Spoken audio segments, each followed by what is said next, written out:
Alvin Plantinga's modal ontological argument is probably the best argument for the existence of God. It uses the laws of modal logic and acts similar to a mathematical proof.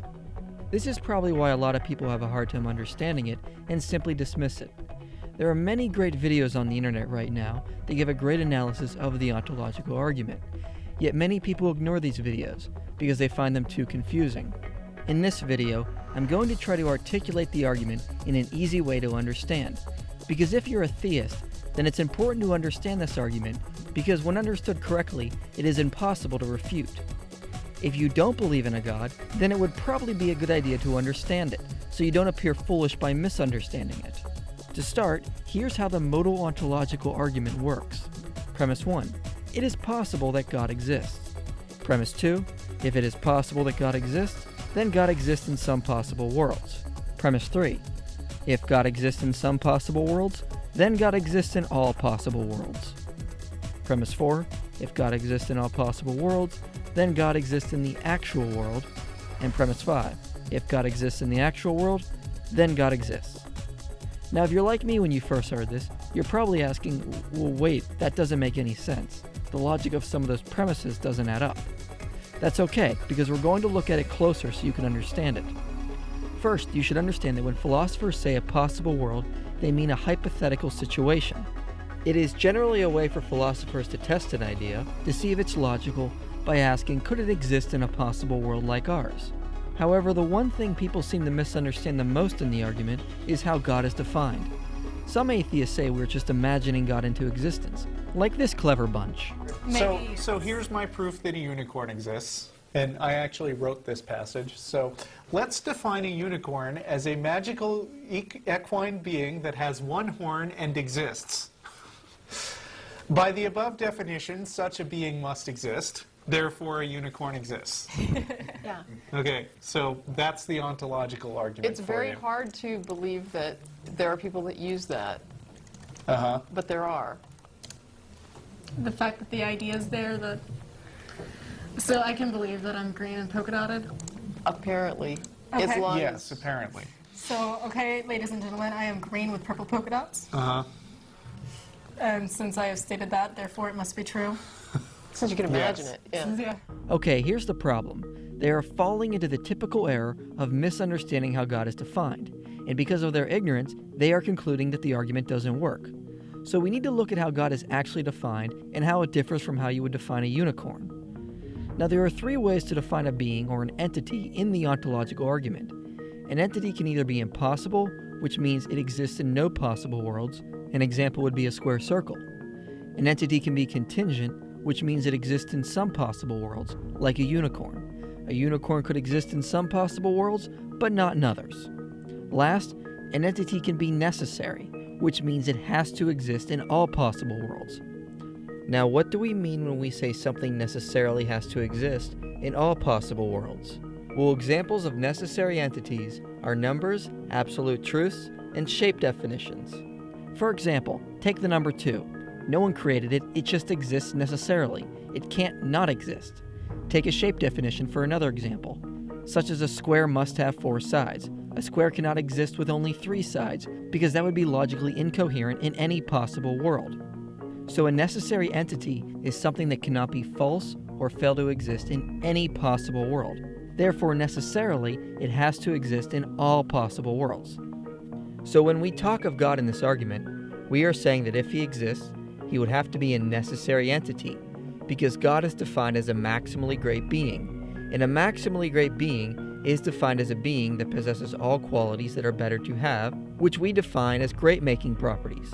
Other examples are love, wisdom, and power. A maximally great being would also have to have these properties to their maximal extent. He would also possess no qualities that are bad to have, such as imperfection or corruption. These are defined as lesser-making properties. But most of all, he would have to possess the great-making property of necessity, because being necessary is a property that would be better to have.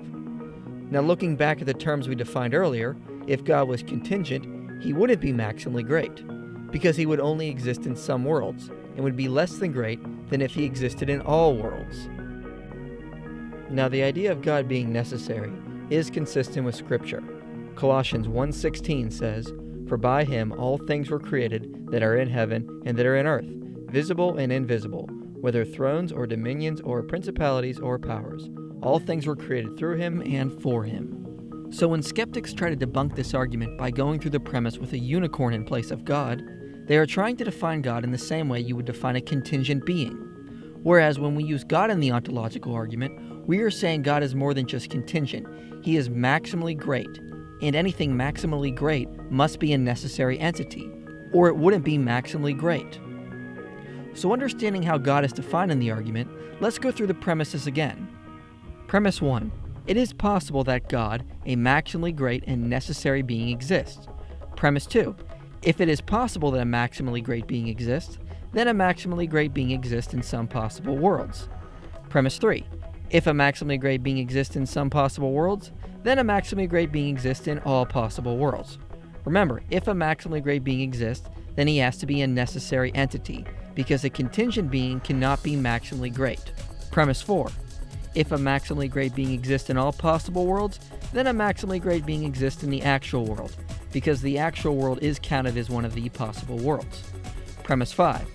If a maximally great being exists in the actual world, then a maximally great being exists. And the conclusion is, a maximally great being exists. So does it feel convincing? Well, not really. But when it boils down, it's not a matter of how you feel. What matters is what is logically coherent.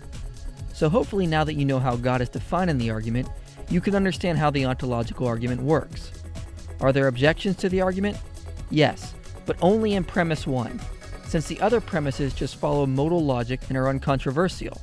The only way for skeptics to debunk this argument is to show that it is impossible for a maximally great being to exist. The most common way this is tried is with the omnipotence paradox. It is most commonly presented like this: can God create a stone so heavy that even he can't move? If God cannot create the stone, then he is not all-powerful. But if God can create the stone and can't move it, then he is still not all-powerful. Therefore, the idea of God is impossible. However, this attempt is debunked in the question itself as a logical absurdity. Asking can an omnipotent being create a stone so heavy even he can't move implies that omnipotence is defined as able to do the logically impossible, which is not consistent with the definition of omnipotence. No one who believes in omnipotent God believes God can do the logically impossible. The Bible has verses that state it's impossible for God to do certain things. Asking the question is like asking, can an omnipotent being create a square with 3 sides? Or can an omnipotent being tell you the shape of purple? Or can an omnipotent being tote an 11? It's just gibberish.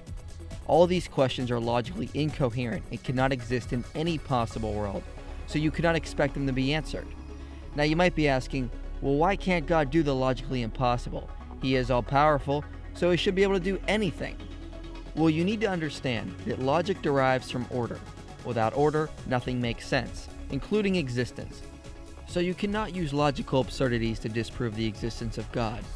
Because if logical absurdities were in a world along with God, then essentially nothing in that world could actually exist.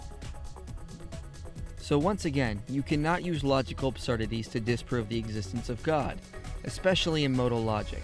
If one side uses logic to prove the existence of God, the other side cannot step outside of logic to disprove God.